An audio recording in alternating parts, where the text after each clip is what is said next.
Assalamualaikum warahmatullahi wabarakatuh dan salam sejahtera. Hari ini SMK Bandar Baru Sentul telah mengadakan program Minggu Sumber dan Maklumat yang bertemakan pahlawan wira bangsa pemacu maklumat yang bertarikh 13 Julai sehingga 17 Julai 2026. Mari kita saksikan aktiviti yang menarik pada minggu ini.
Slot pertama, pengurusan sumber sedang melaksanakan pengurusan data nilai.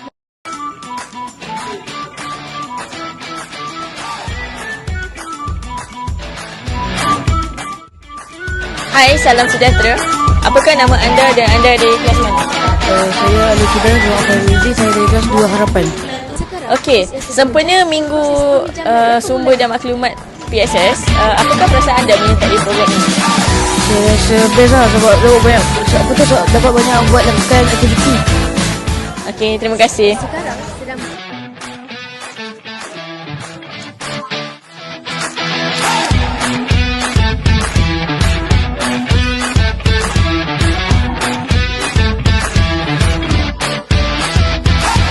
Nama saya Jerusha, saya dari kelas 2 Daya.